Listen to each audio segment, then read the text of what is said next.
여러분 안녕하십니까. 국당 조성주의 서예 이야기, 이번 시간은 서주시대를 마치고 동주시대 이야기로 들어갑니다. 즉 춘추 전국시대로 진입을 합니다. 춘추시대와 전국시대 많이 들으셨죠? 그 개략적 내용만 여러분께 설명을 드리도록 하겠습니다. 중국사이기는 합니다만은 우리가 서예인이기 때문에 이 내용을 좀 알고 가면은 훨씬 유리합니다.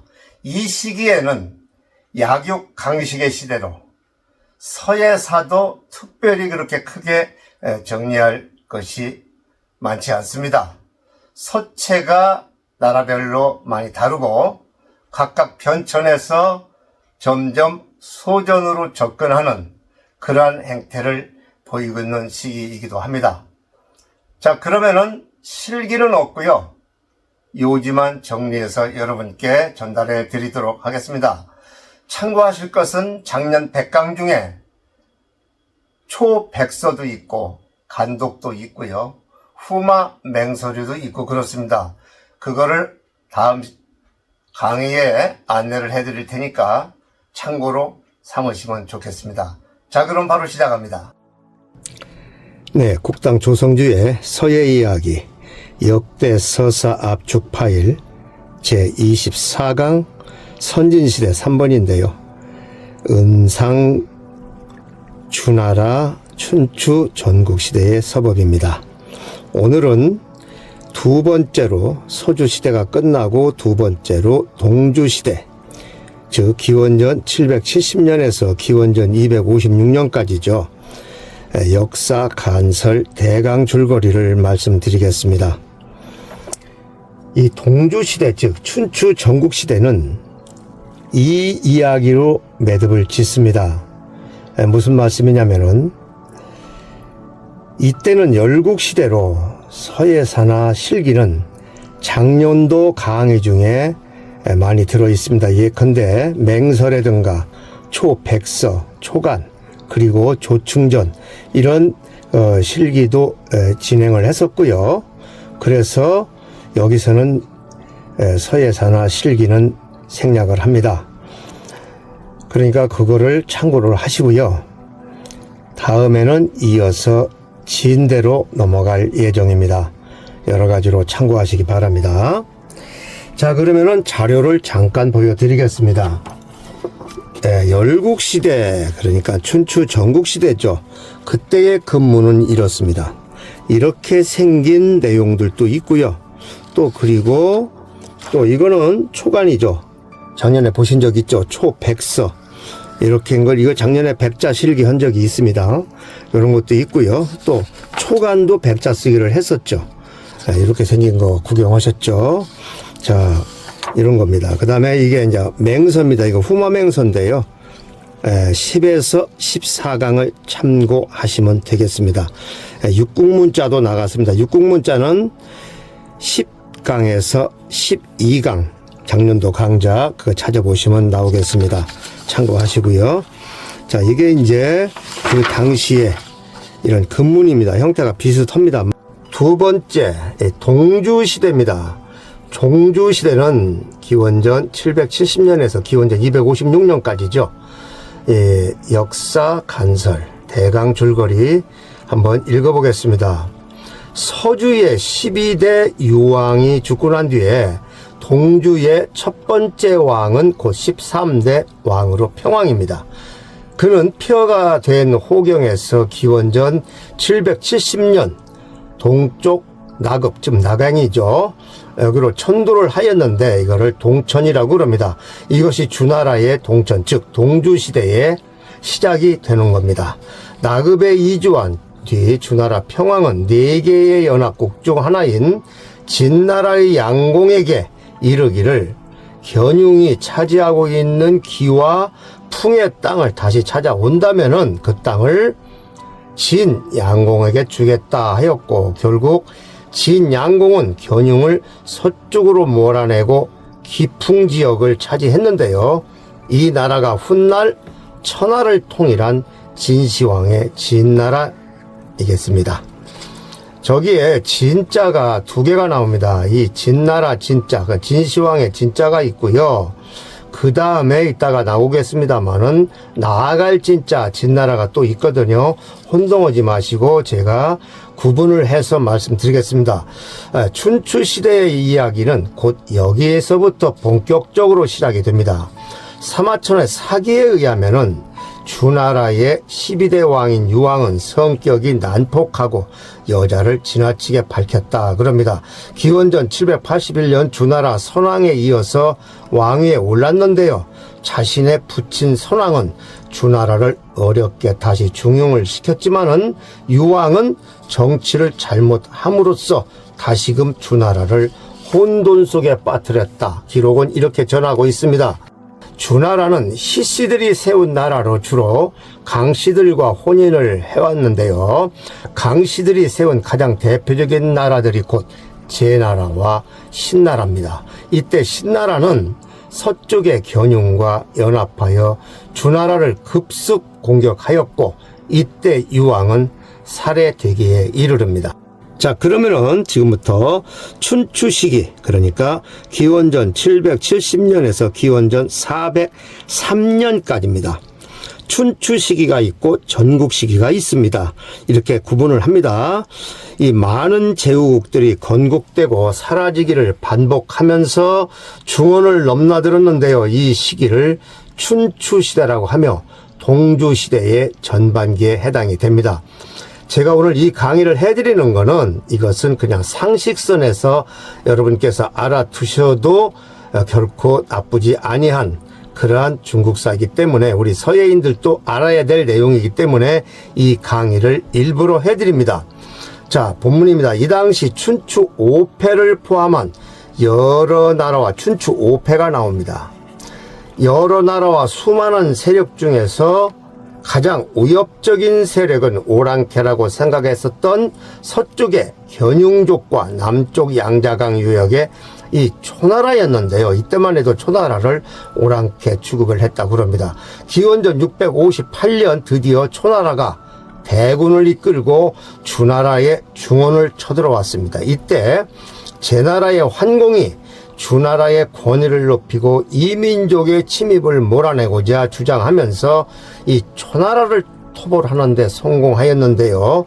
이후 기원전 651년 중원에 제후들이 모여서 회맹이 개최되면서 제나라 이 환공이 제후들 중에서 으뜸이라는 패자의 지위를 부여받았습니다.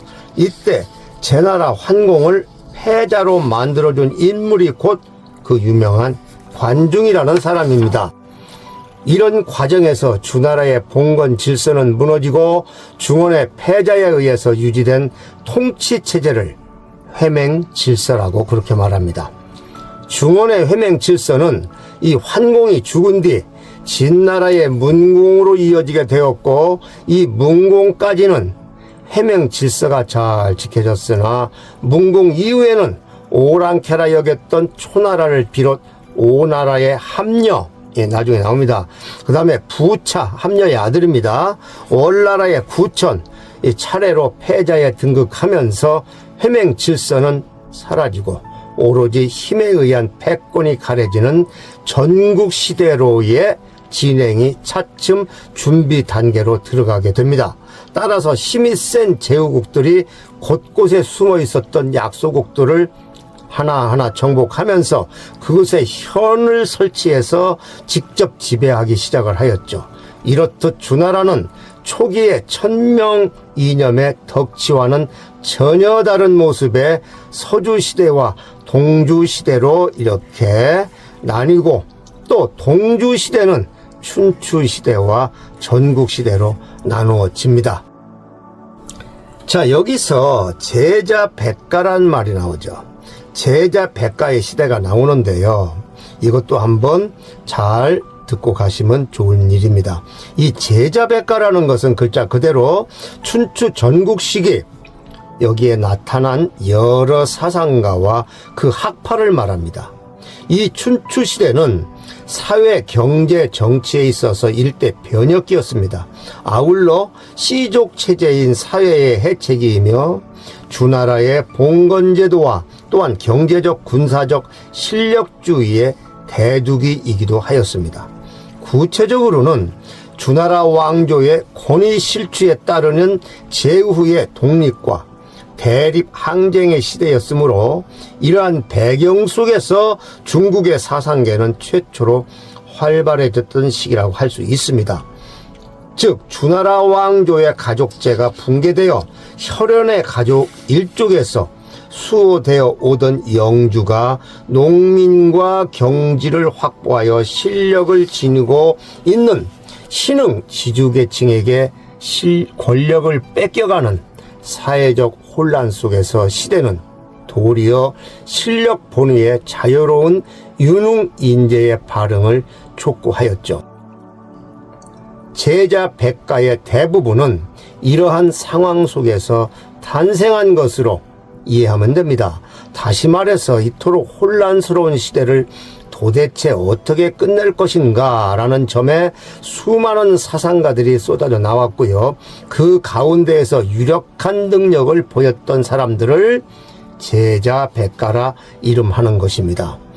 동주시대의 전반기라고 말하는 춘추 시기는 회맹 질서가 주나라의 봉건 질서를 대신했습니다. 즉 주나라식 혈연 공동체는 점차 느슨해지고 대신 능력이 그 사람의 사회적 지위를 결정하는 시기로 넘어가고 있다는 의미이기도 하였습니다. 따라서 사람들은 각자의 능력을 배양하기 위해서 민간 교육기관을 만들었는데요. 그 대표적인 예가 공자와 묵자의 이 학단입니다. 이러한 것은 춘추시대와 전국시대를 거쳐 다양한 사상이 출현하였는데요. 그 대표적인 사상으로 유가, 공자죠. 법가, 묵가, 도가 등을 들 수 있습니다. 즉 유가는 인의 중시, 법가는 법률에 의한 통치, 묵가는 겸해 즉 보편적인 사랑, 도가는 이 무의 자연을 설파하면서 정치에 파고들었죠. 이 비슷한 시기인 기원전 5세기부터는 서양에서는 소크라테스, 아리스토텔레스, 플라톤 등이 등장해서 서양 철학을 정립하게 된다는 점입니다. 춘추시대는 기원전 771년부터 기원전 403년까지로 그 이후의 시대, 기원전 221년까지 여기를 전국시대라고 말한다. 그런 얘기입니다. 자, 그러면은 기원전 221년은 어디죠? 진시황이 천하를 통일한 해입니다. 자, 춘추시대는 기원전 771년부터 기원전 403년까지고요. 기원전 221년까지를 전국시대라고 이렇게 구분을 합니다. 두 가지로 구분하죠. 여기에서 기원전 221년은 곧 진시황이 천하를 통일한 해입니다. 이 춘추라는 명칭은 공자가 저술한 역사서 이 춘추에서 유래한 것이라고 전합니다. 춘추시대는 주나라가 쇠퇴하면서 여러 제후국들이 서로 경쟁을 벌이던 시기로 정치적으로 매우 혼란스러웠으나 경제적으로는 발전을 가져온 시기이기도 합니다.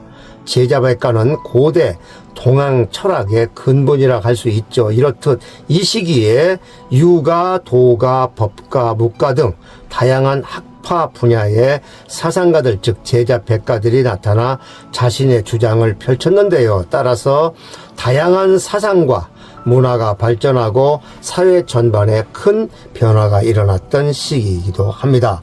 이것을 다시 한번 여러분이 알기 쉽게 정리를 해드리겠습니다. 자, 유가입니다. 유가는 아시다시피 공자, 즉 공구, 노나라 출생이죠. 유가 학파의 시조고요. 유가 유학의 창시자입니다. 예학과 인의를 중심으로 한 교화를 주장했고요. 또 맹자, 즉 맹가죠. 추나라 출생, 유학자, 정치 사상가입니다. 공자와 맹자를 우리가 합쳐 부를 때 추로라고 하는 이유 아시죠? 즉 추는 맹자가 태어난 나라, 로는 노나라 공자의 출생국, 그래서 추로라고 부르기도 합니다. 자, 그럼 묵가입니다. 묵가는 묵자, 즉 묵적이죠. 노나라 출생이고요. 묵가학파의 시조입니다. 사치와 낭비 이런 거를 부정했고요. 겸해 차별 없는 사랑을 주장, 전쟁을 반대했습니다. 자, 도가입니다. 도가는 여러분 잘 아시다시피 노자입니다. 추정인데요. 이 생몰연대는 추정입니다. 초나라 출생입니다. 도가의 창시자입니다. 모의 자연을 주장했죠. 또 장자도 있죠. 세속을 초탈한 삶의 중요성을 강조했습니다. 다음 법가입니다. 법가의 대표는 이 상왕, 뒤에 이제 진나라 때 나옵니다. 상왕, 우이앙이라고도 그러는데요. 그 다음에 한비자, 여러분 잘 아시는 한비자, 그 다음에 진시황 때 이사, 이런 사람들이 법가의 대표로 꼽힙니다. 엄격한 법 시행, 그 다음에 왕권과 세력 유지 강조, 이렇게 했던 인물들입니다. 이외에도 뭐 손자병법의 병가도 있고 뭐 여러 가지가 있습니다만은 이런 거는 설명을 생략하도록 하겠습니다. 자, 그러면은 다음에는 춘추 5패의 등장입니다. 아까 앞서서 춘추 5패에 대해서 말씀을 드렸는데요. 주나라가 나급으로, 낙양이죠, 천도함으로써 동주시대가 시작되었는데요. 이런 과정에서 천자의 권위도 동시에 쇠퇴하게 되었습니다. 춘추 시기 각각의 지역에서는 이 강자가 등장하는데 이를 패자라고 그럽니다. 으뜸 패자죠. 춘추 시기 당시 여러 제후국의 군주가 모여서 맹약을 맺는 것을 이 회맹이라고 한다고 그랬죠. 이 회맹을 주도하는 사람을 패자라고 그럽니다. 패자라는 개념은 주나라가 상나라를 멸망시키고 강태공에게 관백, 즉 방백을 제수하여 묻 제후들의 우두머리로 삼음으로써 생겨난 것인데요. 춘추시대의 특징을 고려해보면 이 회맹의 기본적인 목적은 주나라 왕실을 보호하고 주나라 천자에 의한 천하를 외부로부터 지키려는 데 있었던 것이었는데요. 이게 나중에 전국시대로 가가지고 다 깨져버립니다. 이 시기는 전국시기로 가기 전이었기 때문에 강렬한 전쟁보다는 누가 패자의 위치에 오르는가 하는 것이 더 크다가 할 수 있었는데, 여기에서 춘추 5패란 춘추시기 5인의 패자, 즉 500을 말하는 것으로 이때 제국 간 일찍이 춘추시대의 패자로 평가받은 이들이 여럿 있었는데, 굳이 5패라고 하는 것은 음양오행설 때문이라고 기록이 전하고 있습니다. 이 춘추 5패는 곧 당시에 제나라 황공, 진나라 문공, 여기 진나라 나오죠. 이 진짜 나갈 진짜입니다. 문공, 초나라 장왕, 오나라 함녀, 월나라 구천을 일컫습니다. 다만 기록에 따라서는 이 춘추 5패를 진나라 목공, 송나라 양공, 오나라 왕 부차, 이런 사람들을 꼽기도 한다, 이렇게 말하고 있습니다. 자, 그러면 여기까지 춘추시대에 대한 설명을 간단히 마쳐드리고, 다음은 전국시기입니다. 전국시는 기원전 221년까지 아까 앞서서 말씀을 드렸죠. 이렇게 춘추시기는 지나가고 곧 주나라 원왕 이후부터가 전국시기가 도래합니다. 이 시기는 곧 주나라의 위상과 존재감은 이제 유명무실해지고요. 본격적으로 이 진나라가, 진시황의 진나라가 세력을 확장해 나가는 시기이기도 합니다. 그러니까 이 시기 주나라의 제후국들이 너나 없이 스스로 왕이라고 이 참칭을 하면서 봉건제도는 이미 깨져졌고 결국 붕괴되어 버립니다. 전국시대로 돌입하게 되는데요. 이 시기에 신하가 제후나 군주를 시해하고 나라를 찬탈하거나 왕이라고 참칭하는 일들이 비일비재했던 시기이기도 합니다. 결국 주나라의 통치 이념인 덕치는 없어지고 전쟁과 무력만이 난무했던 약육강식의 시기가 됩니다. 이 기록에 의하면은 이 당시 주변엔 약 1000여 개의 나라가 있었다고 합니다. 시간이 흐르면서 이제 100여 개로 나라가 줄어들었고, 이러한 과정에 남았던 조그마한 주변 약소국들은 모두 이 강국에게 다 먹히고 결국은 7개 강국만이 부상하는데, 우리는 이걸 뭐라고 그러느냐? 그 유명한 전국칠웅입니다. 그 7개 나라가 곧 어디냐면은요, 이거 꼭 알아두셔야 될 일입니다. 예, 진시황의 진나라, 조나라, 위나라, 한나라, 제나라, 연나라, 초나라입니다. 이렇게 7개 나라를 전국 칠웅이라고 그럽니다. 여기서 전국이라는 말은 전국시대 전국입니다. 이 싸울 전자, 예, 전국입니다. 이 전국시대 때에 7개의 강대국, 이것을 전국 칠웅이라고 그럽니다. 형국이 되다 보니 결국 주나라는 덕치라는 정치적 이념이 곧 힘의 정치로 이렇게 바뀌어 버렸죠. 곧 주나라 초기에 이 천명사상은 그 수명을 다하고 전국시대에 접어들면서 인간의 존재감을 드러내어, 즉 힘이 센 자만 살아남는 이른바 아까 말씀드린 약육강식의 시대로 바뀌게 됩니다. 앞서서 춘추시대에는 이렇게까지는 안 했죠. 그때만 해도 주나라에 그 덕치라는 이런 정치적 이념이 조금은 살아 있었는데요. 전국시대로 들어가면서는 그게 다 무너지고 서로 먹히고 먹는 그런 시대가 되었던 것입니다. 이런 상하의 동주시대에도 주나라 왕실의 명맥만은 이어졌으나 주나라의 왕권이나 봉건제도는 땅에 떨어져 버려 그야말로 유명무실의 상태였는데요. 이런 틈을 타서 강한 제후국들이 너나 없이 천자를 참칭하고 이에 따른 크고 작은 전쟁이 발발하였죠. 자, 그러면은 여기까지 이제 설명을 드리고, 다음은 또 아셔야 될 거, 이 나아갈 진짜 진나라. 이때 진나라가 상당히 컸었어요. 땅덩어리가. 서쪽에 있긴 하지만 상당히 큰 나라였었는데 강대국이었죠. 이 나라가 세 개로 쪼개집니다. 삼진이라고 그럽니다. 이렇게 해서. 그런데 춘추 시기와 전국 시기의 경계는 어떻게 나뉘는 것일까?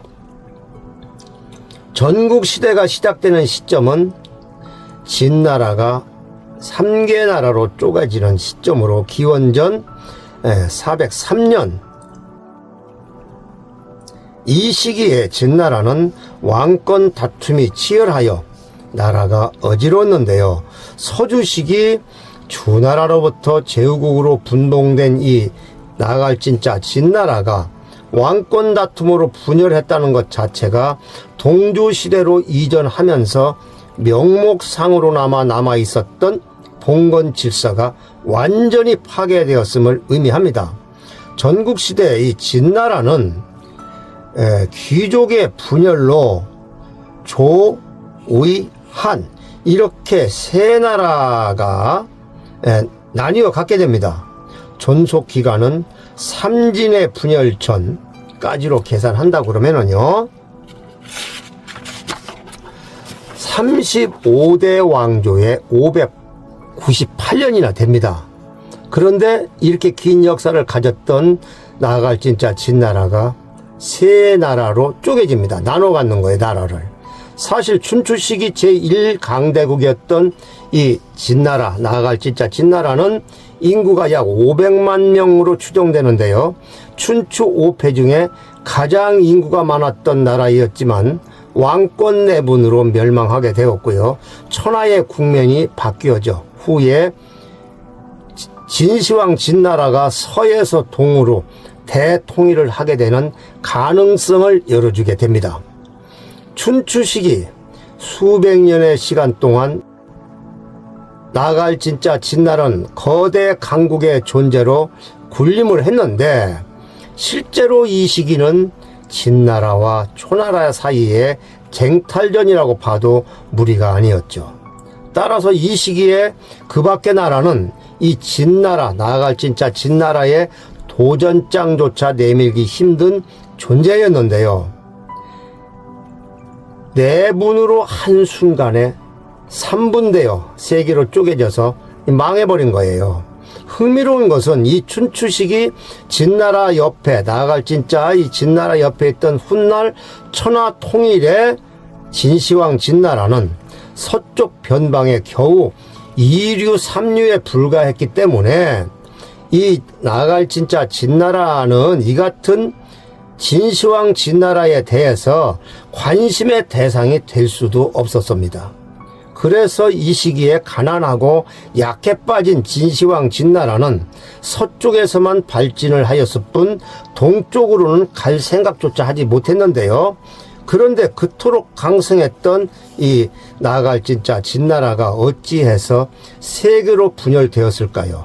여기에는 춘추 5패던 그 나아갈 진짜 진나라 문공 때문입니다.